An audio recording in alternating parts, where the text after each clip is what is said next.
Agora o menino chegou aqui, está com 15 anos, 16 anos, ele precisa trabalhar, precisa ajudar os pais, ele vai trabalhar, ele não pode fazer o ensino regular de dia. Ah não, eu estou oferecendo EJA à noite.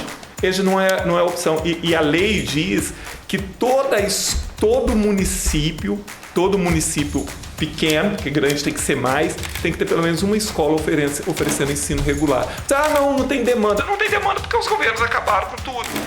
Bom, pessoal, estamos aqui mais uma vez no podcast Política Capixaba. Eu com meu parceiro, professor Albênis. E aí, meu amigo, tudo bem? Tudo bem, meu amigo? Mais uma vez aqui no nosso podcast, preparando os nossos ouvintes para as eleições 2026. Conhecer as figuras, né? Para dar aquele a voto história, certo. O que já fizeram, Exato. O que vão fazer. Né? Isso mesmo. Então, eu aproveito para te pedir aí, ó. Compartilha o nosso canal, clica no sininho para receber notificações dos vídeos que a gente coloca, né, que a gente posta. Acessa toda a nossa rede, o Spotify tem Política Capixaba, tem o portal politicacapixaba.com.br e o canal no YouTube e também as nossas redes sociais. Professor Exatamente. César Albênis e Arnóbio Manso Paganoto. Hoje estamos aqui com... Quem que nós estamos recebendo hoje? Uma pessoa... especial. Professor também, colega, professor. Foi um dos deputados, foi um deputado mais votado. Em 2018 foi o mais votado para a Assembleia Legislativa. Explosão Arrebentou. Arrebentou.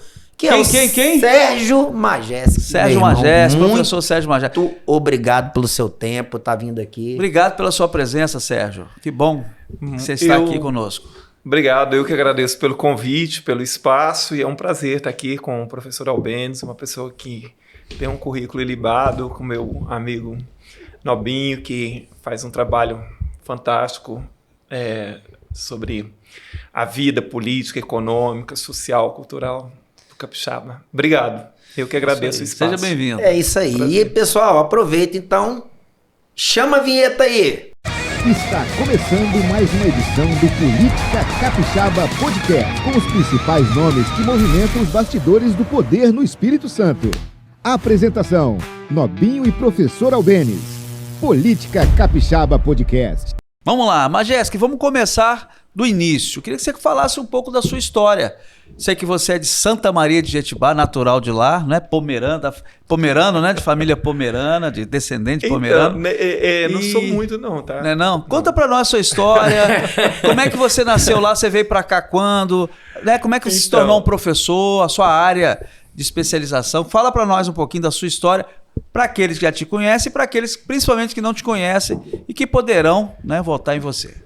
Então, eu sou natural de Santa Maria de Jetibá. Na verdade, nos meus documentos, eu sou natural de Santa Leopoldina, né? Que eu nasci em 1966, quando Santa Maria de Jetibá e Santa Leopoldina era um município só, né? Santa Maria é um município relativamente novo, né? Não tem 40 anos de emancipação. Emancipou-se no ano de 1988. Então, eu nasci no interior do que é Santa Maria de Jetibá hoje, no distrito de Garrafão, mais especificamente num lugar chamado Rio Itaquarinha. Fui criado, né? A minha infância foi toda no Garrafão, ali onde o pessoal chama de Fazenda Gonçalves. A casa onde eu fui criado existe até hoje. Eu nasci um pouquinho depois do lugar que eu fui criado. Na verdade, eu nasci na fazenda do meu avô, lá em Rio Itaquarinha. E a Fazenda Gonçalves é um pouquinho já mais próximo de Santa Maria. Estudei em Santa Maria, depois meus pais mudaram para Santa Maria mesmo, para a sede, né, de Santa Maria. Eu e meu irmão já estudávamos lá. Fui aluno trabalhador, eu estudava boa parte da minha vida, eu estudei à noite e trabalhei durante o dia. E trabalhei pesado, né? Eu fui o que se chama de aluno trabalhador. Comecei a trabalhar aos 13 anos de idade numa serraria. Onde eu acabei sofrendo um acidente, perdi 3 dedos da mão esquerda, depois eu fui frentista de posto de gasolina, fui lixador de automóvel, oficina mecânica, fui auxiliar de escritório, fui caixa de loja. Caramba! E tudo isso em pouco tempo, né? E depois comecei a ser professor aos 18 anos. Olha só, tudo aconteceu muito rápido, né? Caramba, bancário eu fui ao mesmo tempo que eu já era professor, na verdade. E comecei a minha carreira de professor em 1985, lá em Santa Maria de Jetibá, na rede estadual de ensino. Eu me formei em Geografia, eu sou graduado em Geografia, estive por 31 anos fora da sala de aula. Em 1989, em 90, melhor dizendo, eu me mudei para Vitória, para residir aqui e trabalhar aqui. Fiz concurso na Prefeitura de Vitória, fui professor da rede municipal por muito tempo, aí daí eu saí da rede estadual, fui professor da rede municipal de Vitória e da rede particular. Por um longo período, foram 31 anos de sala de aula e, além de graduado em Geografia, eu tenho mestrado em Educação, justamente na área de Políticas Educacionais pela Universidade Federal do Espírito Santo. Legal. É isso, assim, política, de uma forma resumida. Quando é que você se interessou pela política? Sendo professor, claro, geografia, né, e tal, mas a partir de que data especificamente você começou a participar como candidato?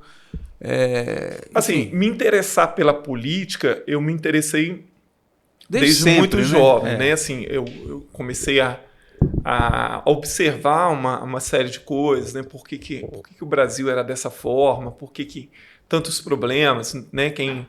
Nós que somos de uma geração que vivemos bem ali, né? O final né? A década de 70, década de 80, né? Aquela inflação galopante, todos aqueles problemas que existiam naquela época, muitos até hoje, né? Versus planos econômicos. Exato. Por isso, às vezes eu acho, estou fazendo parênteses aqui, que a geração atual, ou as gerações atuais, porque assim, o plano real, ele já tem 30 anos praticamente, né? Então tem toda uma geração, não, né? Algumas gerações que não sabem o que é viver numa inflação, né? De 1.700% ao ano, de você ir ao supermercado de manhã e à tarde o preço ser outro, você correr ao supermercado para fazer uma compra porque daqui a 2 horas o preço já vai aumentar. Então tem uma quantidade enorme de brasileiros que desconhecem completamente isso, e os últimos governos no Brasil não fizeram questão nenhuma, por questões políticas, ideológicas, de preservar essa memória, que é fundamental, a meu ver. O Plano Real foi um dos maiores acontecimentos do século XX. Então, eu acho que há todo um desconhecimento disso que seria fundamental para se entender o quanto é problemático quando se perde o controle da inflação, o quanto isso, né, acaba ferrando com a vida da maior parte da população. Né? Bom, mas assim, desde muito cedo eu me interessei pela política e sempre achei que todo mundo tem um papel na sociedade, assim, que a sociedade ela não muda, um país não muda, uma realidade não muda apenas pela vontade daqueles que têm o poder na mão, porque o poder é dado em grande parte pelo povo. Então, ou você contribui para isso e participa de alguma forma, apesar de todos os percalços que existem, apesar do desânimo generalizado, ou a gente não vai mudar nada, porque é muito óbvio, talvez falte a isso, esse entendimento aos brasileiros, que não existe caminho fora da política, eu gostando disso ou não. Exatamente. Né? Então, e a política só vai mudar, é que não adianta ficar xingando os políticos, falando mal da política. Criticar é importante, é necessário, a população tem todo o direito, eu sempre critiquei e continuo criticando, mas a crítica por si só, ela não basta se eu não fizer a minha parte. E se a gente não está satisfeito com o tipo de político que tem, a única forma que nós temos é de mudar a política. A política só pode ser mudada a partir do momento que a população reage, né? E faça escolhas melhores e participe de uma forma melhor e cobre de uma forma melhor. E eu sempre acreditei nisso. Então, assim, desde muito cedo interessei-me pela política, me filiei muito cedo a partido político. Cheguei a ser candidato a vereador em 1988, lá em Santa Maria de Jetibá. Eu esqueci de falar sobre isso. 88 foi o ano de emancipação. Sua primeira experiência como candidato. Como candidato. Só que, olha só, naquela ocasião, eu nem conto muito como experiência. Por quê? Primeiro, eu era muito jovem naquela época. Segundo, eu me candidatei porque a gente queria eleger um vereador. Então, assim, eu entrei mais para somar votos. Né? E acabamos elegendo, na verdade, um vereador e tal. Mas depois de 88, nunca mais me interessei por essa questão. Não que isso não me passasse pela cabeça às vezes. Com o tempo, assim, eu sempre tive uma visão muito crítica sobre a realidade brasileira e a realidade global. E aí muitas pessoas diziam assim, mas Jéssica, você deveria se candidatar à sua visão sobre política, né, a sua consciência sobre a realidade e tal, etc. E aí chegou o ano de 2000 e... Eu vou saltar, porque senão fica muito detalhista. Só acho que um elemento importante, como professor, né? Você debatia com os alunos, né? Sim, e geografia é uma matéria crítica, né? Que não é só a questão do espaço, né? Mas a questão da população, dos problemas e tal, acaba aparecendo, né? Olha só, o Edgar Morin, que morreu há pouco tempo, para mim, era um dos maiores pensadores vivos que existia, né? O autor do Pensamento Complexo, e eu sou um fã do trabalho dele. Sim, sim. Então, tem um livro dele que ele diz assim, que ele faz uma explanação sobre todas as disciplinas, a química, a matemática, a importância de cada uma e tal. E quando ele fala da geografia, ele fala assim, a geografia é a disciplina mais interdisciplinar que existe, porque nela estão envolvidas, né? História, a geografia, a sociologia, a filosofia, a biologia, a ecologia, a política, aí eu complemento. Se o professor for bom, vai ter incluído em literatura, poesia, etc. Exatamente. Então, o professor de geografia ele precisa ter uma visão muito ampla sobre tudo. E ainda a parte da geografia física, né? Que entra a própria física, a química, a matemática, né? Quando você fala de fuso horário, por exemplo, enfim. E então, eu sempre, assim, as aulas de geografia, né, assim, e não tem como você entender nada que não passe pela política. Eu estou falando das questões sociais, das questões econômicas. As então, decisões, assim, né? Quando você trabalha em geografia, as questões demográficas, por exemplo, os índices de pobreza, ou de analfabetismo, de moradia, a questão da terra, quando você trabalha a questão do meio ambiente, não tem nada que não passe pela política. Exatamente. Então, assim, hoje existe uma questão assim, escola sem partido e tal, e tudo que se fala na escola, logo alguém vai dizer, lá, estão ideologizando os alunos e tal.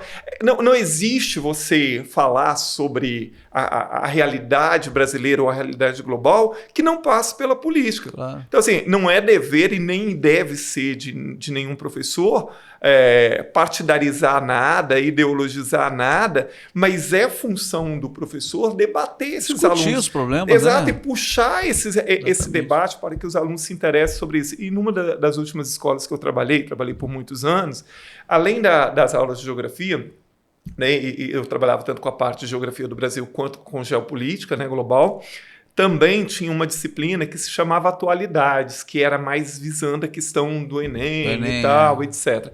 E que era uma aula livre, assim, ela não tinha um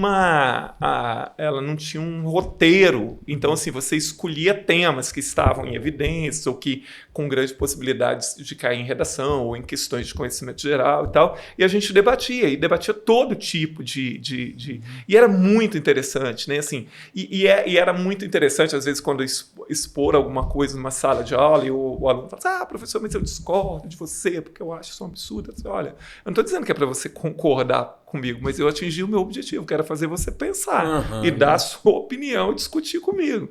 Então, assim, Então, o interesse pela política também passa por essa questão de que uma vida inteira dedicada à educação e que o professor, né, ele deveria ter uma formação política, não política partidária, mas uma consciência muito clara do que é o sistema de poder, né, como funcionam as coisas e tal, porque de alguma forma ele é formador de opinião. Sim.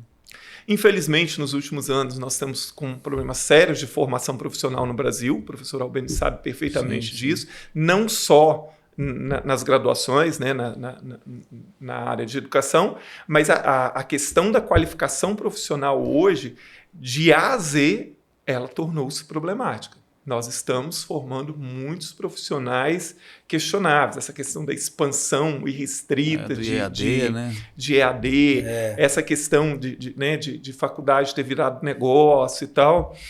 Mas, então, a minha questão toda, né, com a política, ela passa por toda a minha história, né, assim, além da minha vida inteira, assim, ou desde muito cedo ter que me deparar com a realidade, né, do que era você trabalhar o dia inteiro, estudar à noite, o que era, né, você ter que ser um trabalhador dependente dentro do salário para poder se dedicar, né? Você não tem, muitas vezes no Brasil tem isso.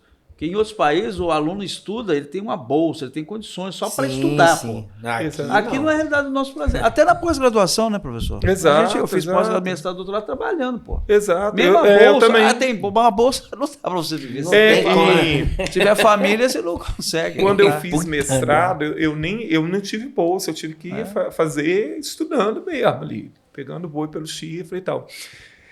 Então, assim, é toda uma experiência de vida, né, que leva também a uma compreensão muito mais clara do que é o dia a dia. Assim, né? Eu sempre causas. Digo, assim, e aí é uma opinião minha, que eu acho que, assim, todo político, toda pessoa que vai ingressar na política para disputar um cargo eletivo, seja vereador, prefeito, deputado ou senador, ele deveria comprovar uma experiência em algum lugar.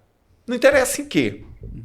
No mínimo 5 anos como professor, como gari, como trabalhador rural, no mínimo 5 anos como engenheiro, no mínimo 5 anos como motorista de ônibus, no mínimo 5... Para que ele tivesse uma experiência efetivamente. Cada vez mais nós temos no Brasil políticos que ingressam muito jovens na política e que nunca foram nada. Então, assim, não sabe o que é pegar um ônibus, não sabe o que é bater ponto, não sabe o que é ter patrão, não sabe como é que é a vida de um trabalhador e tal. Eu acho que seria muito importante, não que isso resolveria nossos problemas, sim. Mas eu acho que a visão da realidade, assim... Sim, seria muito mais profunda, né? Enfim... Mas, Jéssica, vamos lá. 2018, que foi um fenômeno. Você foi o deputado mais votado para a Assembleia Legislativa. Como é que foi esse processo? Então, a minha primeira... E até interessante. Foi surpresa? Você já esperava? O que tinha acontecido em 2014, quando eu me candidatei, porque assim, mas como você se candidatou? Por quê? Porque assim, chegou um ponto que eu mesmo concluí que assim, talvez valesse a pena ir falar de outro lugar, não só o da sala de aula, o debate, de ajudar a formar cidadãos e tal, mas de uma outra forma. E aquele mundo que eu tanto criticava, né, que é o mundo político, que critico ainda, não poupo críticas, porque tem todas as críticas que têm que ser feitas mesmo. Então, eu achei que valia a pena, que talvez fosse aquele o momento. Então, em 2014, você foi candidato a deputado estadual. Primeira vez para deputado. Quando ninguém acreditava que eu fosse me eleger. Eu fui dos 30, eu fui o 30º. Eu tive 12.007 votos. Uma campanha que eu fiz sozinho mesmo, com a ajuda de meia dúzia de amigos, sem ajuda nenhuma do partido. A minha campanha custou, acho que R$17 mil, com um jantar que eu fiz, vendi convites, etc. Ninguém acreditava. No final, nem eu acreditava que eu fosse me eleger, porque eu vi aquelas campanhas de alta visibilidade, porque naquele ano foi o último ainda que podia usar trem elétrico, podia usar aquelas placas gigantescas e tal, coisas que depois acabou sendo Era a época que eram 3 meses, 90 dias? 3 meses ainda. 3 meses ainda, gente. Caramba, era 3 meses. A campanha começava Então você foi eleito a primeira vez em 2014. 2014. Uma campanha bem modesta. Bem modesta. Ninguém acreditava que eu fosse me eleger. Só os meus ex-alunos e alunos que acreditavam, que devo em grande parte a eles aquela eleição, assim, porque depois da minha família e dos meus amigos mais próximos, quem mais conhecia a minha história eram os meus alunos, né? Porque assim, eu sempre fiz questão na sala de aula, quando me apresentava, de falar de onde eu era, de onde eu vim, ou numa determinada aula que a gente estivesse falando de algum assunto, e não raro os alunos perguntavam por que eu não tinha 3 dedos da mão esquerda e tal. Então assim, eram as pessoas que mais me conheciam. Por isso acreditaram tanto em mim também. Depois, e aí fiz um mandato, né, de 4 anos, que meio que as pessoas ficaram meio, do mundo dos políticos profissionais, ficaram meio espantados com a minha atuação. Por quê? Porque eu passei a atuar como um deputado deve atuar. Ou seja, quando você é eleito, então é legislativo, você foi eleito para legislar, mas a outra função, e que essa eu considero até mais importante, que é a de fiscalizar, é algo que grande parte dos legislativos abrem mão. Isso tanto em nível municipal, quanto federal e estadual. Exatamente. E eu, dentro daquilo que eu podia, eu passei a fiscalizar, a cobrar, a denunciar e a propor também. Você visitou praticamente todas as escolas do estado. Nos 2 mandatos foram 308 escolas, nós temos mais de 400, né? Mas eu visitei a maioria. E então, logo passei a ter embates muito fortes com o governo Hartung, né? E aí as pessoas se chocavam mais ainda, porque o meu partido era a base do governo, né? O vice-governador era do PSDB, eu estava no PSDB naquela época. Mas eu nunca fui oposição por oposição, eu sempre fui uma oposição propositiva. E nunca usei a tribuna ou a assembleia ou o meu cargo para jogar para a plateia, sempre com questões muito efetivas. Que você observava nas visitas, os problemas. Exato, né? E não era só isso, era acompanhar o orçamento. Logo nós vimos que havia um desvio ali de milhões de reais para tapar rombo da Previdência do Estado, que era tirado dos 25% obrigatórios da educação. A gente logo começou a cobrar muita transparência, porque assim, as pessoas esquecem muito rapidamente, mas uma briga que eu tive o tempo inteiro, não só no governo Hartung, mas também no Casagrande, que em 2015 ou 2016, o artigo 145 da Constituição foi retirado, a mando do Hartung naquela época, através do líder do governo na Assembleia. Eu e um outro deputado fomos os únicos a votar contra.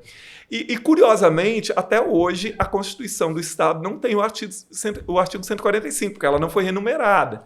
Então, nossa Constituição ela passa do artigo 144 para o 146. É mesmo? Não acertaram isso? Não foi renumerada e nem foi substituída. Então, várias vezes eu apresentei propostas de PEC para voltar ao artigo 145. Mas o que é que dizia esse artigo? Ele dizia que, terminado o ano fiscal, o governo tinha que prestar conta para quem ele tinha dado incentivos fiscais, quanto e por quê. Então, assim, uma coisa importantíssima, porque, assim, claro, incentivos fiscais são importantes para você atrair investimento, ninguém está duvidando disso, mas eles precisam ser explicados. Porque se eu abro mão, por exemplo, de recolher, sei lá, 5 milhões ao ano, então tem que estar justificado. Por quê? E assim, não é justificar assim, olha, eu estou dando isso porque vai gerar emprego, assim, vai gerar emprego? Quanto? Em quanto tempo? Com o tempo isso vai gerar o aumento de arrecadação, em quanto tempo vai aumentar quanto de arrecadação? Eu estou dando aí, eu estou liberando 5 milhões, então vai, graças a outro serviço, vai aumentar quanto? Vai aumentar 6, 7, 8, 10... E nunca conseguimos, né? Então, assim, sempre, eu estou colocando isso só como exemplo, que assim, a minha atuação, embora a minha grande causa seja a educação, por quê? Porque está mais do que provado que não existe solução para nada fora da educação. A educação ela não é a redentora de todos os problemas, tampouco os outros problemas serão resolvidos sem a educação. Não adianta você pensar assim, como é que nós vamos resolver o problema da violência, como é que a gente vai resolver o problema da saúde pública, como é que a gente vai resolver o problema da cultura, do meio ambiente. Tudo isso passa pela educação. Né? Não, assim, é só você olhar o que fez o Japão, é só você olhar o que fez a Coreia, é só você olhar o que fez a Finlândia e o que fizeram grande parte dos países desenvolvidos. Nenhum se desenvolveu sem priorizar a educação. Você pode falar do que você quiser, você pode falar da importância disso, daquilo e tal. Não é que a educação sozinha faça. Sem ela é que não se faz. Assim, sem você priorizar a educação, você vai dar 2 passos para frente e 1,5 para trás. Inclusive, né, Magés, todas as pesquisas internacionais mostram que o investimento em educação dá retorno no desenvolvimento econômico. Exatamente. Claro, com certeza. Então você vai investir em educação, você está no futuro garantindo crescimento, claro, planejamento de futuro. Se não investir, não vai ter. Você tem que formar, né? Formação humana, formação de pessoas, né, com bem formadas. Você vê, todas essas nações que o Sérgio citou aí, eles tomaram essas decisões lá atrás e está refletindo agora. Exatamente. A China, a Coreia, a Índia. Não é agora que os caras tomaram a decisão. Nos anos 70 nós estávamos à frente desse país. O que eles fizeram que eles conseguiram... A educação, né? Todos. A educação. E assim, é claro, a educação ela é uma causa da minha vida, porque não teria como ser diferente. Claro. Assim, eu estou fora da sala de aula, tem 8, 9 anos, mas assim, são 40 anos dedicados à educação, porque mesmo terminando meu mandato, eu continuo me dedicando à educação da forma que eu posso. Eu continuo acompanhando tudo que está acontecendo no Estado, eu continuo cobrando, eu continuo dentro das minhas possibilidades. Não, e foi tão certo, tão bom o seu primeiro mandato, que você foi reeleito sendo mais votado. Então, olha que interessante. Quer dizer, você foi, vamos dizer assim, dos 30, você foi o 30º, né, na primeira votação em 14, mas em 18 ele foi o primeiro. Teve mais votos que Pasolini. Sim. Agora, olha só. E todos os outros. Assim, uma coisa que eu acho que é uma observação que é muito importante. Essa votação expressiva que eu tive, ela não deveu-se, em maior parte, ao meu trabalho pela educação. Embora muita gente ache que sim. Então... Mas não foi. Eu acho que foi reflexo de sua atuação como parlamentar. De uma forma geral. Por quê? O que, assim, as pessoas que mais acompanharam o meu mandato e que valorizam a questão da educação, né? Porque a educação ela é importante para todo mundo. Ela não é importante para quem tem filho na escola ou para quem tem filho na escola pública. Ela é importante para o país. A educação ela é uma causa do país, ela não é uma causa de quem tem filho na escola ou que vai ter. Ela é uma causa da sociedade. Mas o que aconteceu, assim... por que eu digo que essa votação expressiva, talvez mais da metade dessa votação deveu-se a um outro tipo de questão? A coerência entre aquilo que eu sempre preguei e aquilo que eu fazia. Porque as pessoas elas logo perceberam que não se tratava de um demagogo, que eu estava falando sobre questões que eu provava, que você vivia, né? Sobre questões que eu estava provando do que eu estava falando. E todas as vezes que eu criticava o governo, mostrava por que estava criticando. E toda vez que eu votei um projeto contra que o governo enviou, eu mostrei por que votei contra. E quando votei a favor, eu sabia justificar por que estava votando a favor. Nunca me envolvi em negociatas com o governo, porque tinha um líder do governo que falava assim: mas Jéssica, você até que é um bom deputado, seu mal é que você não negocia. Eu sempre dizia para ele assim: não, negocie, óbvio, a política você precisa negociar, né? Você precisa negociar. O que eu não faço é troca. Negociar, é diferente. Porque não sei o quê, né? Quando você fala negociar, hoje no Brasil, esse negócio toma lá da cá, tá tão forte que quando você fala negociar, parece que já é sinônimo de corrupção. De maracutaia. O que você vai me dar para eu poder te apoiar? E a negociação na política, a negociação em alto nível, a negociação em nome da sociedade, ela é fundamental. E eu disse isso para ele: olha só, o que eu não faço é troca. Então, assim, toda vez que o governo vem com um projeto para cá, eu quero saber por que é que ele está apresentando o projeto dessa forma. E eu quero que me ouça. E eu quero opinar sobre esse projeto. E se o projeto tiver com problema, eu quero apresentar emenda para o projeto ficar melhor, para melhorar. E se é isso, e se o governo consegue provar que essa é a única e a melhor alternativa, explica, me convença disso. Só que é sempre na base da tratorada. Então, os governos eles têm a maioria e não vão dar justificativa, não. Né? Então, assim, quando eu falei que, assim, por exemplo, um projeto, qualquer projeto que chegue do governo que vá ter repercussão financeira, assim como um projeto de deputados, ele tem que ter uma justificativa muito clara sobre isso para ser aprovado. E tantas vezes projetos são aprovados sem que a maioria dos deputados sequer tenham lido. E não se importam também com isso. Inclusive, mas até é estranho, eu vejo isso em algumas câmaras, na Assembleia já vi também. Quem concorda, permanece como está. A maioria nem está prestando atenção. O quê? Professor. Não, já passou, já foi. Olha só. Pode crer. É um negócio absurdo. Quando eu entrei na Assembleia, eu fui o único deputado a fazer isso. Eu fiz um processo seletivo para o meu gabinete. Então, cada deputado pode ter 19 assessores. Eu terminei o meu mandato com 7. O máximo que eu tive foi 11. Depois passei para 7. Mas uma equipe altamente competente. Não tinha ninguém lá que era apadrinhado, não tinha nada disso. E que, assim, eu nunca fui para o plenário sem saber toda a pauta, sem saber tudo o que estava na pauta naquele dia. As vezes que isso aconteceu é quando o governo mandava um projeto de última hora e saía uma pauta extra. Mesmo assim, os meus assessores, eu tinha 2 pelo menos, que acompanhavam a sessão inteira para saber se isso ia acontecer. Você podia pedir vista. Para que nesse caso, ainda assim, eles pudessem me auxiliar de alguma forma.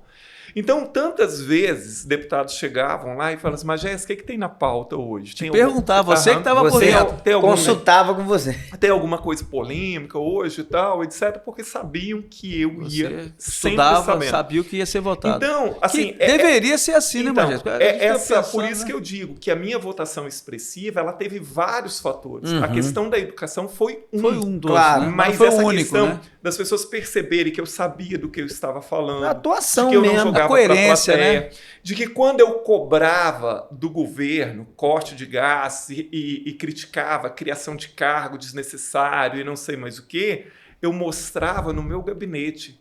Eu cortei no meu gabinete. Então, eu não estava cobrando do governo, como o Congresso Nacional muitas vezes faz lá em Brasília e alguns deputados fazem aqui com o governo, mas não corto na própria carne, porque, obviamente, eu não posso obrigar o governo a gastar menos do que ele gasta. Eu posso criticar, eu posso propor, etc. Mas aquilo que está na minha alçada, sim. Então, assim, se eu não preciso de 19 assessores, eu não preciso de 19 assessores. Mas você pode ter. Eu posso, mas eu não preciso. E esse dinheiro... aqui não é meu. Se fosse meu, eu poderia ter até 1.000. Não é meu, é do público. Mas esse dinheiro você não pode, o que você economiza, você não pode destinar e tal. É verdade, não posso destinar, porque isso volta para o caixa da Assembleia e do governo. Mas eu posso mostrar à sociedade que é possível fazer um bom trabalho a um custo muito menor do que se faz. Eu fui o deputado menos oneroso aos cofres públicos da história dessa Assembleia. Gastou menos. Voltava o seu recurso? Você não gastava, voltava. Porque, na verdade, esse recurso, ele não vai para a conta do deputado, né? Esse de pagamento de assessor, ele não vai para a conta do seu gabinete. Vai assessor, se tiver mas ele está lá disponível para você contratar esses assessores. Se você não contratou, fica ali. Ah, tá. Ele acumula, então. Então, aí assim, claro, eventualmente esse dinheiro foi mal gasto ou foi usado ainda por uma coisa pior do que contratar assessores e tal. A questão não é essa. A questão é que a sociedade, ao invés de questionar, assim, uma pessoa às vezes falou comigo assim, você podia contratar mais gente e tal, porque tem tanta gente desempregada, olha só. Não é essa a visão que a sociedade tem que ter. Ela tem que dizer para os outros deputados, olha só, se é possível, se um deputado trabalha com 7, 8 assessores e faz um excelente trabalho, por que vocês não podem fazer também? E a questão do carro, por exemplo, do carro a serviço do gabinete. Eu criei uma questão, depois outros deputados passaram a fazer, mas por muito tempo eu fui o único deputado que todo período de férias e de recesso de meio de ano e feriado prolongado, eu entregava o carro do gabinete. Eu entregava. O carro do gabinete nunca dormiu na minha casa. Ele sempre ficava lá, porque não é um carro para serviço particular, é um carro a serviço do parlamentar, serviço do gabinete. Não posso usar esse carro como se fosse um carro particular. Então, assim, uma infinidade de medidas que eu tomei, elas impressionaram a sociedade ou causaram uma boa impressão. Por isso que eu digo, assim... Você vê, né? As pessoas estão observando. A ideia de que a educação, ela é que me reelegeu com 47 mil votos e tal, foi importante, foi uma votação importante, com certeza. Mas grande parte dessa votação... veio das pessoas que acompanhavam o meu mandato e que perceberam a coerência, porque até aquelas pessoas que não gostavam de mim, ou os meus opositores, sempre reconheceram, os honestos intelectualmente, sempre reconheceram a coerência. Eu discordo de você em vários pontos, mas tenho que concordar que você é uma pessoa altamente coerente entre aquilo que você fala e aquilo que você faz. Então, eu acho que a minha reeleição de 2018, ela deveu-se muito a isso. Que legal. Aí vem 2018, 2022, você tentou, saiu candidato ao cargo de deputado federal. Deputado federal. Então, aí em 2022 tive uma votação expressiva também. Você que decidiu, o partido que te pediu, porque você poderia... Foi uma decisão sua? Porque tem aquela ideia, como ele foi o mais votado... Claro, aí ninguém já pensou assim, vamos jogar ele para federal. Olha só. Não, para estadual, ele teria a eleição garantida. Sim, mas pode ter vindo alguém lá do partido falando, não, agora você é federal, pode ter para dar um comando. Isso. Eu sou uma pessoa difícil de que alguém me convença de fazer o contrário do que eu estou pensando. Assim, às vezes eu acho que até sou um pouco cabeça dura, mas Eu não sei, eu tenho uma... Assim, eu acredito nas coisas e acredito que a vida é assim, tudo na vida. Que você vai fazer para ganhar. Mas você tem que lembrar que perder é parte do processo. É parte do processo. Sim. Não interessa certeza. o quê. Sim. Então, quando eu me candidatei a deputado federal, foi uma decisão minha. Ninguém me influenciou nessa decisão. Não havia ali interferência de ninguém. Ah, não, porque muita gente já o partido te convenceu. Ninguém me convenceu. É que você já tinha... Eu quis. Você foi 2 mandatos estadual, talvez você pensa, não, agora está na hora de tentar federal. Olha só, alguma coisa, nós tínhamos no Mas... Congresso Nacional, para esse mandato, essa legislatura que está passando, a aprovação do Plano Nacional de Educação era muito importante que a gente fortalecesse uma bancada mais forte, que tivesse uma visão sobre a educação.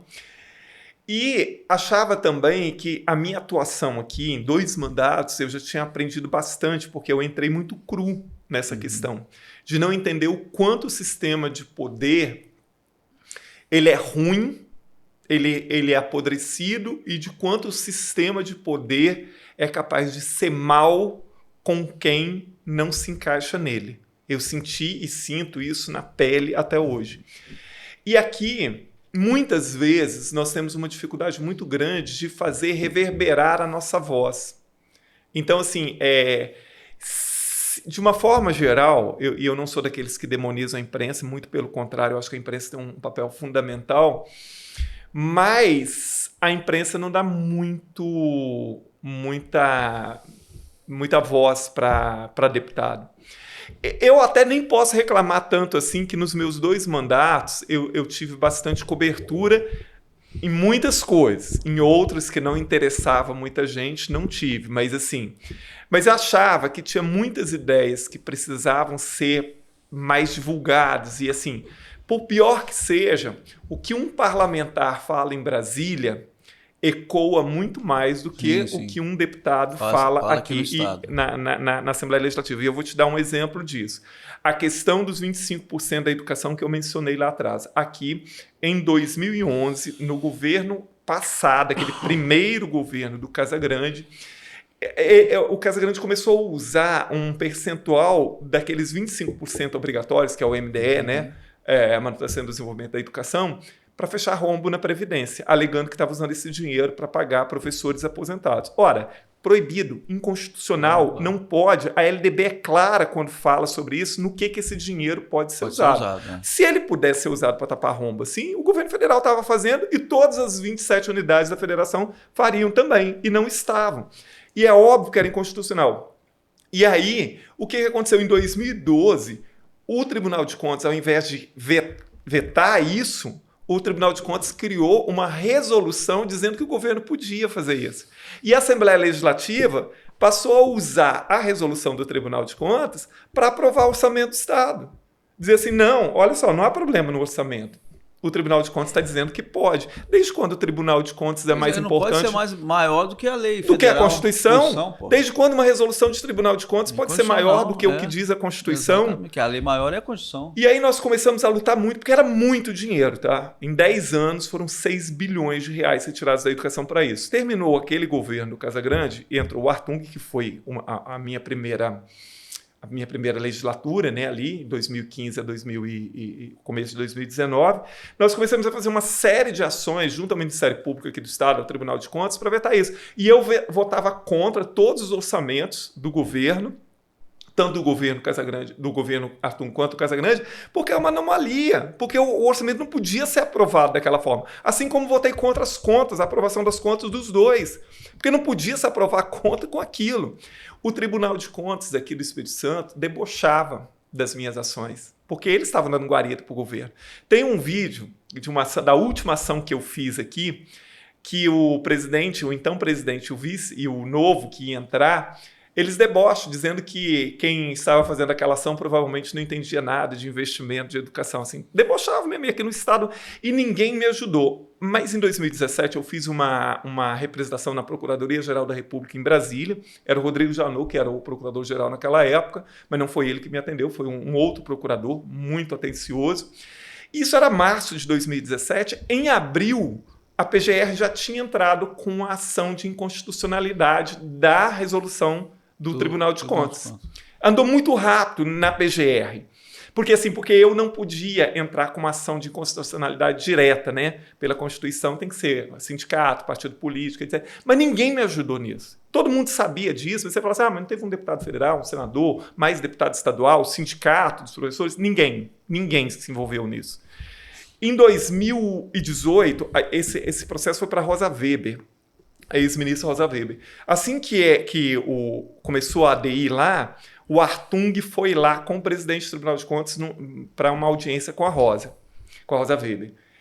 Ela ficou enrolando aquilo. Em 2018, eu consegui uma audiência com ela. Fui lá, levei 200 páginas de uma documentação mostrando a situação da educação capixaba, o quanto aquele dinheiro estava fazendo falta e tal. Ela me ouviu por meia hora sem abrir a boca. Entreguei a documentação, ela não falou nem A nem B. Pedi a ela que agilizasse, porque era um dinheiro que fazia falta e tal.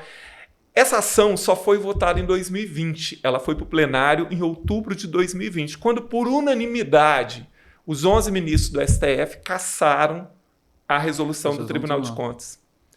E aí, a partir de 2021, passou a voltar milhões para os cofres públicos. Assim, foi uma vergonha. E a imprensa daqui não deu uma nota sobre isso quando a resolução foi cassada. Por quê? Porque aquilo era um escândalo enorme. Na verdade, aquilo deveria ser a primeira página dos principais jornais do país. Porque 6 bilhões de reais haviam sido tirados da educação em 10 anos, no governo Casagrande, no governo Hartung, e que fez uma falta enorme para a educação. Aí, a partir de 2021, o governo tem que voltar com esse dinheiro todo para a pasta da educação. E aí você observa, quando você compara o orçamento de 2020 para 2021, você vê o salto que dá o investimento na educação no Estado. Só nos últimos 6 anos, mais de 5 bilhões aumentou. Não aumentou o investimento. Só o dinheiro que foi reposto onde devia. Por isso o governo passou a fazer também uma série de convênios, está financiando esses programas de alfabetização dos municípios e fazendo intercâmbio internacional de alunos. Porque antes não tinha isso. Porque antes de 2021, se o Casagrande tinha sido governo lá atrás, por que não tinha climatizado a maior parte das escolas? Porque não tinha comprado esse monte de equipamento que vem comprando, inclusive, uma boa parte inútil no sentido daquilo que a educação realmente precisa? Porque voltou muito dinheiro para o caixa da educação. O governo passou a pagar o piso. Até em 2021, que o governo não estava preparado, porque ele não achava que ia cair. Em 2021, ele deu um aumento, em maio de 2021, de 25%. Mas é bom dizer isso, que melhorou muito o salário dos professores do Estado, tá? Melhorou muito. Melhorou muito, não é o termo. Não é muito, mas assim, melhorou bem, né? O governo está pagando piso. Mas tem abono, tem uma série de coisas, né? Só que, assim, melhorou esse pagamento de abono e tal. Em termos do que era. E assim, eu só acho uma pena que uma quantidade muito grande de professores não tenha acompanhado isso e não saiba. Assim, eu digo assim, olha, e sem falsa modéstia, graças a mim, voltaram milhões e milhões de reais para os cofres públicos numa luta exclusiva minha. Se você perguntar assim, quem te ajudou nisso? Solitária, uma luta solitária. Só, existe, acho que se chama em direito, se chama amscure. Acho que é amscure, alguma coisa assim. Quando tem um processo em andamento, se você for uma parte interessada, você pede para ser parte do processo. A única instituição do Estado que pediu para ser parte do processo, olha só, mesmo já lá não precisava mais fazer nada, era só um pedido para reforçar, né, que estava apoiando isso, mesmo assim, nem sindicato, nem partido político, só o Ministério Público de Contas, não o Ministério Público Estadual, o Ministério Público de Contas, inclusive, acho que é Dr. Heron, se eu não me engano, ele que fez a sustentação oral, inclusive, quando o processo foi para o plenário do STF. Então, assim, porque nós começamos a verificar isso através de um trabalho do Ministério Público de Contas, que já vinha observando essa questão e já tinha feito várias recomendações que era ilegal e inconstitucional. Então, assim, o trabalho do Ministério Público de Contas foi muito importante. Mas fora isso, foi um trabalho meu, só meu. Outro dia o ex-secretário de Educação fez um vídeo me criticando e tal, e não sei mais o que e tal. Eu fiz um vídeo rebatendo, dizendo, olha, ele deveria me agradecer, porque tudo que ele fez praticamente foi graças ao dinheiro que eu consegui devolver para a pasta de educação. porque senão o que se fez de 2021, grande parte não ia ser feito. Então, que interessante, hein, Nobinho? Olha, é porque esse programa, Majesco, nosso objetivo é que o nosso telespectador conheça os candidatos. Nós estamos aqui para falar a verdade, nós estamos aqui para... né? Candidato tem que falar sério o que fez, o que não fez, você vai acompanhar nas redes. Qual é a sua rede social falando nisso, Majesco, para as pessoas te acompanharem? Então, é Sérgio Majesco. É só colocar lá, @Sérgio Majesco, vai achar no Instagram, vai achar no Facebook, é @Sérgio Majesco. E lá as pessoas conseguem acompanhar a sua trajetória, você falando sobre isso? Então, agora eu tenho que atualizar, que eu deixei meio parado. Eu não sou uma pessoa que domino vastamente as tecnologias, né? Nós somos de outra geração, né? Mas eu tenho um site com o meu nome também. Então, a maior parte desses registros estão no meu site. No site, né? Porque no Instagram você posta, mas vai sumindo, né? O site tá melhor 3 organizado. Anos, vai saindo. Mas o site tá com o seu nome também. O site é com o meu nome também, é só procurar. Tá melhor organizado. É sergiomagesco.com.br. É o meu domínio, é fácil de achar. Ótimo, E lá ficaram os registros de grande parte disso. Agora, dessa parte que eu estava colocando, porque outro dia alguém falou assim, porque você e tal, eu nunca ouvi falar disso. E aí, é porque agora me falha a memória, mas se eu não me engano, a resolução do Tribunal de Contas era a resolução 235 de 2012. Mas, enfim, se a pessoa entrar em contato comigo, eu passo para ela na hora o número da resolução e qual foi o número da ADI. Contrária à que o próprio site do STF mostra lá, né? Foi votada a ADI e tal, etc. Por unanimidade derrubaram. Unanimidade. Os 11 ministros derrubaram. Totalmente constitucional. Total. Olha só, até um menino de primeiro período do curso de Direito sabia que aquilo era inconstitucional. Todo mundo sabia. Todo mundo sabia que aquilo era inconstitucional. Como é que os deputados da época... ninguém falou nada. Grande parte, tanto o Ministério Público não se manifestou também? Nada. O Ministério Público nós não podemos contar com ele. No meu período como deputado, todas as ações que eu coloquei no Ministério Público, nenhuma evoluiu, porque nós tivemos muitos problemas no governo Hartung com a questão das escolas que foram fechadas. Hartung fechou 42 escolas e 6 mil turmas no estado. E assim, a educação, e é muito claro que a educação ela deve ser oferecida de acordo com a condição dos alunos e não de acordo com o que o governo quer e acha que é o melhor. Então, quando você vai fechar uma escola, ou uma turma, ou um turno, você tem que fazer um trabalho ali muito claro. Só se não tiver aluno para justificar, né? Como é que você vai cortar a escola onde precisa? Olha só. Não é? Por cortar a escola, cara. Não tem a condição. educação não é um direito? Claro. E ela não é obrigatória? Tem que ser assegurada. Então, por exemplo, se eu tiver uma escola com 15 alunos, e aí olha só, eu vou fechar porque a 20 quilômetros daqui tem uma outra escola e esses 15 alunos cabem lá. Mas os 15 alunos que estão ali, eles podem ir para lá? Que prejuízo isso pode causar? Indo para lá, não pode ser que talvez 3 ou 4 desses alunos desistam de estudar? Então, assim, a meu ver, a educação, assim, se você tiver algum problema com um aluno, a escola não deve ser fechada. Porque você tem aluno com deficiência, você tem aluno porque assim, as pessoas conhecem muito a realidade da Grande Vitória, não conhecem a realidade do interior. Então, às vezes, num determinado lugar, tinha uma escola ali que funcionava com 50, 60 alunos, o governo foi lá e fechou a escola e botou um ônibus para levar esses alunos para lá. Só que, para chegar naquela escola, o aluno já andava 1 hora a pé para chegar naquela escola.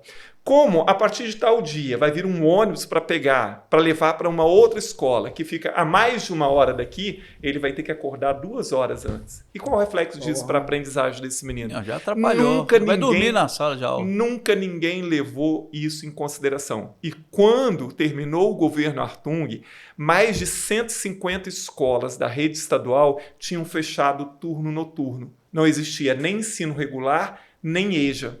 Em vários municípios não tinha nenhuma das duas coisas. E o ensino regular, em grande parte, também não foi reaberto pelo Casa Grande. Então, hoje, resta EJA.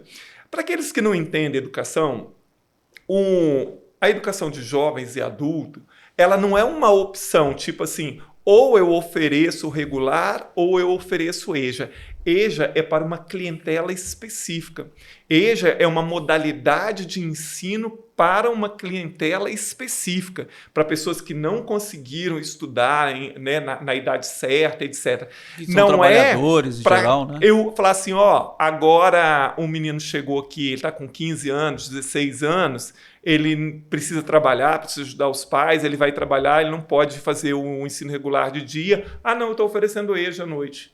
EJA não é opção. E a lei diz que todo município pequeno, porque grande tem que ser mais, tem que ter pelo menos uma escola oferecendo ensino regular. Não tem demanda. Não tem demanda porque os governos acabaram com tudo, porque senão teria demanda.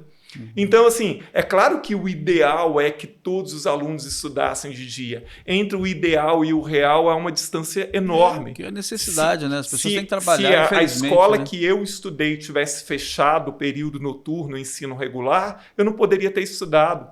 Porque a escola mais próxima que tinha era Santa Teresa ou Santa Leopoldina, que era longe, não tinha como ir. E como eu falei, quando o Artung terminou o governo dele, 23 municípios do estado não ofereciam nem regular, nem EJA. Depois foi, acho que, reaberto a EJA em alguns. E até hoje, eu acho que tem vários municípios. Se você procurar aqui na Grande Vitória quais escolas que oferecem ensino regular noturno, né, de ensino médio, que eu me lembro, tinha uma escola em Vila Velha. Assim, no meu último mandato das escolas que eu visitei aqui na Grande Vitória, eu me lembro de uma escola em Vila Velha. Então, assim, aconteceu muita coisa que ninguém tomou providência nenhuma. Nossa, assim, olha, danado, né? a gente fazia reunião, ia promotor, ia representante do Ministério Público, ia não sei quem, nada solucionava, nada. Nem os pais eram abastinados, os próprios pais entraram no Ministério Público. Você sabe, nós conseguimos, e poderia ter se fechado mais, tá? Assim, graças às minhas denúncias e à insistência de bater nisso, apoio que eu dei a muitas comunidades, algumas escolas nós conseguimos permanecer com elas abertas. E normalmente se fechava as escolas em período de férias, quando não dava tempo de organizar os pais, entendeu? E aí eu me lembro de uma coisa que aconteceu em Afonso Cláudio. Afonso Cláudio foi um negócio muito interessante. Fui lá várias vezes em reunião com os pais e tal, o movimento que eles fizeram. No final, os pais, lá em Afonso Cláudio, iam fechar 3 escolas do interior. E aí os pais e o governo enrolando, eles vieram um dia fazer manifesto aqui na frente da CEDU e, no final das contas, eles prenderam a superintendente dentro da superintendência e falaram assim, olha, se o governo não abrir vaga, né, para abrir as matrículas para essas escolas, vão ficar trancadas aí dentro. E aí o governo abriu, e aí essas escolas estão abertas até hoje, porque elas são importantíssimas, né? Uma escola em Piracema, Fazenda Guandu e Pontões. As 3 iam ser fechadas. Então poderia ter sido muito pior naquela época. Ei, mas Jéssica, mas só para a gente... Eu queria saber, e agora? Né? E agora? Agora porque o nosso tempo né? Sim, mas... Não, só queria saber o seguinte, então você saiu candidato federal, né? Acabou não ganhando...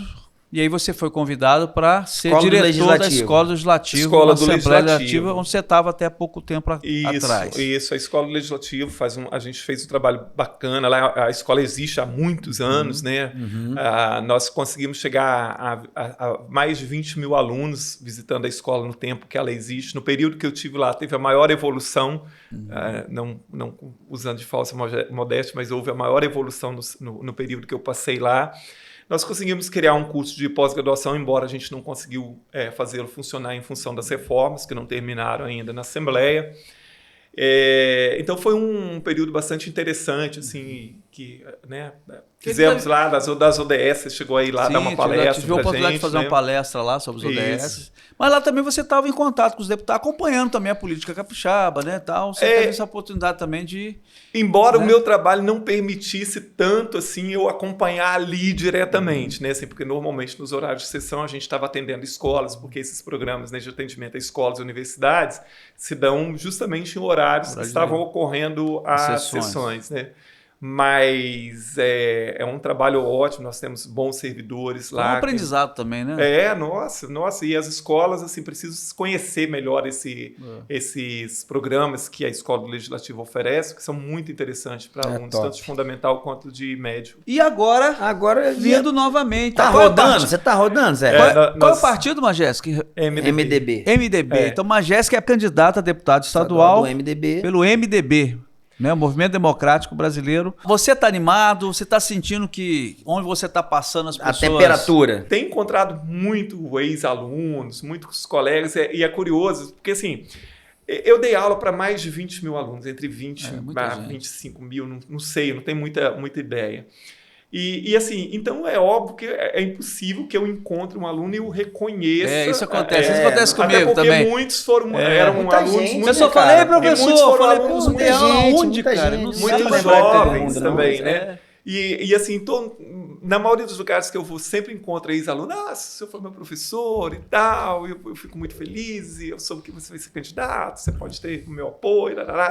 Então, assim, sempre estou encontrando pessoas, e pessoas que também não foram alunos, mas assim, todo lugar que eu vou, alguém me reconhece. Sabe da me sua lembro luta, bem, né? Suas eu bandeiras. acompanhei seu mandato, eu gostava muito do seu discurso, gostava muito das coisas que você defendia, etc.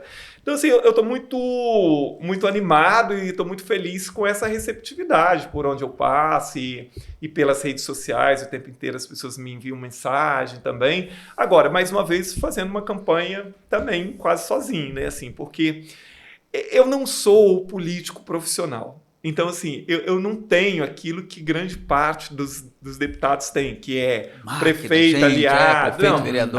Vai lá não sei aonde, aí tem o prefeito que é aliado, tem 2 vereadores, tem não sei quem e tal. Eu não tenho isso. Então, tem muitos lugares também que não adianta muito eu ir. Assim, depois que você tiver material para distribuir e tal, aí fica mais fácil, né? Mas nesse período de pré-campanha, então, assim, eu tenho que me aproveitar muitas vezes de evento, ou então, assim, de lugares. Aí eu já tenho marcado em alguns lugares, Cachoeiro, em alguns outros lugares e tal, lá em Vila Valéria e tal, pequenas reuniões com professores que eu conheço para tomar um café e tal, porque eu não tenho essa questão, né, estrutura, que né? Como os deputados falam, né, o meu prefeito, os meus vereadores. Tá certo. Nobinho, é isso, né? Estamos chegando ao fim aí dessa conversa muito interessante, muito legal, muito reveladora, né? De deixar, coisas que nem conversa, a gente sabia. Mas se deixar, a gente conversa por horas, né? Boa Defensor sorte. da educação Obrigado. pública. Mas, Jéssica, dá um recado pro pessoal que tá do nosso público aqui. Dá uma palhinha aí, um conselho aí para essas eleições, uma orientação. Então, primeiro eu quero agradecer vocês pelo espaço, tá? E parabenizar pelo trabalho de vocês. Muito obrigado e estarei sempre à disposição. Obrigado e parabéns pelo trabalho. Desejo que continue o sucesso que vocês já estão tendo. E gostaria de deixar aqui o meu recado. Olha, um recado que eu sempre dizia na sala de aula. Político não cai do céu, nem sai do inferno. Político sai das urnas. E são as pessoas que colocam os políticos nas urnas. Não há caminho fora da política. Então, não vote em branco, não desanime da política, faça a melhor escolha que você puder. Com as redes sociais hoje é fácil você pesquisar quem é quem e não se deixe levar pelo discurso fácil. Um abraço. Muito obrigado, Sérgio. Valeu, professor Sérgio Majéski, mais uma vez, obrigado pela sua presença aqui. pelo seu tempo. Desejamos sucesso na sua caminhada. Obrigado. E boa sorte, bom trabalho aí nessa campanha agradeço. que vai começar logo. É isso aí, pessoal. Obrigado. Ficamos mais uma vez aqui, politicacapixaba.com.br. Compartilhe o vídeo se você gosta do Sérgio Majéski. Passa adiante aí pro pessoal tá conhecendo aí essa figura importante que teve trabalho já. Com certeza, já foi deputado estadual. Já foi deputado, realmente. E tá político diferenciado, pode-se dizer assim, certo? Um dos grandes políticos do Estado do Espírito Santo. Obrigado, gente. Acesse Política Capixaba. Certo. Vamos nessa. Obrigado por mais um programa e até o próximo. Serginho, valeu, junto. meu amigo, Obrigado. Nobinho. Valeu. Tamo juntos. Até a próxima.